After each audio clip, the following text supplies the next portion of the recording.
ये हनुमान जी महाराज न्यायाधीश हैं। न्यायाधीश का जो पद उनका जो है वो स्वयंभू है और सिद्ध हुआ है ये, तो इसलिए इस बारे में तो धारणा लोगों की जो है बिल्कुल सही है। तो ये मतलब ये सिद्ध है, कहीं ना कहीं सिद्धता का प्रमाण है, ये सिद्ध है ये। और ऐसे आपको इस क्षेत्र में उदाहरण अनेक मिल जाएंगे। जय श्री राम, जय हनुमान, जय दंद्रहुआ सरकार की, जय श्री कांक्षी सरकार की। आइए, श्री दंद्रहुआ सरकार 1008 फेसबुक, यूट्यूब और अन्य प्लेटफॉर्मों के माध्यम से आप समस्त भक्त श्रद्धालुजनों की एक मानसिक हाजिरी श्री कांक्षी सरकार के दरबार में लेकर आया हूं। और मैं राघवेंद्र खेमरिया आज आप सभी के बीच जोड़ रहा हूं आईडी खरे साहब, जो कि श्री कांक्षी सरकार मंदिर पर बरसों से आ रहे हैं। और मैं आईडी साहब को आप सभी के बीच जोड़ूंगा कांक्षी सरकार की महिमा के साथ साथ समस्त भक्त श्रद्धालुजनों की ओर से आपको जय श्री राम। जय श्री राम। तमाम देश दुनिया के भक्त श्रद्धालुजन कल के दिन दंद्रहुआ सरकार 1008 के माध्यम से आपको देखने जा रहे हैं किस तरीके से कांक्षी सरकार की मान्यताएं जज हनुमान के नाम से आती हैं। सबसे पहले तो मैं आपको धन्यवाद ज्ञापित करता हूं कि आपने इस विशेष अवसर को इस तरह संपादित करके जनमानस तक बात पहुंचाने का योजना बनाई है। कांक्षी सरकार की महिमा अनंत है। कांक्षी सरकार हनुमान जी महाराज की स्थापना, जैसा कि अधिकांश लोग नहीं जानते होंगे, 1100 ईस्वी में पृथ्वीराज चौहान के द्वारा की गई थी। बहुत सुंदर। ये यहाँ का ऐतिहासिक तथ्य है।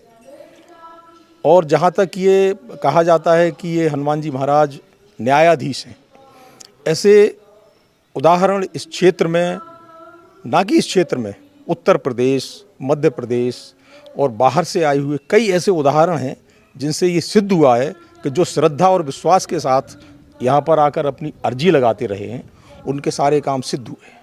यहाँ जिस तरीके से आपने बताया कि पृथ्वीराज चौहान के समय की स्थापना है, उसके आज भी कुछ अवशेष यहाँ स्थापित है, मौजूद है, चाहे। लेकिन ये है कि ये ऐतिहासिक तथ्य है, जब दिल्ली से कूच करके दक्षिण की तरफ पृथ्वीराज चौहान बढ़ रहे थे तो बारिश में ये जो मृगा नदी है ये भरपूर बाढ़ पर थी, तो यहाँ से निकल नहीं पा रहे थे। तो 1 महीने का उन्होंने यहाँ पर कैंप किया था अपनी सेना के साथ, ठीक है। और मुझे नाम याद नहीं है, आपके सलैया में कोई सज्जन है जिन्होंने इसके ऊपर एक पूरा कहना चाहिए काव्य लिखा है। छोटा सा काव्य है, 25-30 पन्नों की किताब है, उसमें ये पूरा जिक्र है। तो ये तो खैर ऐतिहासिक तथ्य हो गया। लेकिन हम लोग जो बात करना चाहते हैं वो ये है कि मैं खुद अपने आप से मानता हूँ, मैं सन 72 से इस स्थान से जुड़ा हुआ, 72 से, जबकि ये निर्माण ऐसा कुछ था नहीं, ठीक है। और सन 86 में मेरी पोस्टिंग लाहौर में हुई थी। उस दौरान मैं पंचायत इंस्पेक्टर था। यहाँ पर आकर ही मैंने पब्लिक सर्विस कमीशन की तैयारी की थी और इसी स्थान से मैं इंटरव्यू देने गया था और इसी स्थान पर मेरा रिजल्ट आया था। इसी जगह पर ये तीनों चीजें हुई, इसी जगह से मैं इंटरव्यू देने, ये संयोग कैसे बना? और इसी जगह पर वो कृपा है सरकार की, तीनों संयोग एक साथ संयोग बने। और मैं जो डीएसपी मेरा सिलेक्शन हुआ था वो इसी स्थान से जाने के बाद, और सिलेक्शन की खबर भी इसी स्थान पे आई थी। तो ये मतलब ये सिद्ध है, कहीं ना कहीं सिद्धता का प्रमाण है, ये सिद्ध है ये। और ऐसे आपको इस क्षेत्र में उदाहरण अनेक मिल जाएंगे।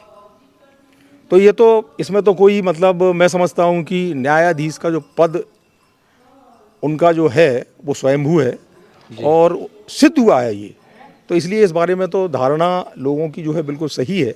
और आज भी ये सिद्ध है कि यदि कोई आकर के यहाँ अपनी अर्जी लगाता है और 5 मंगलवार लगातार आता है तो उसका कार्य सिद्ध होने में 1% भी विलम्ब नहीं होगा। कोई संभावना नहीं है कि चूक जाए वो।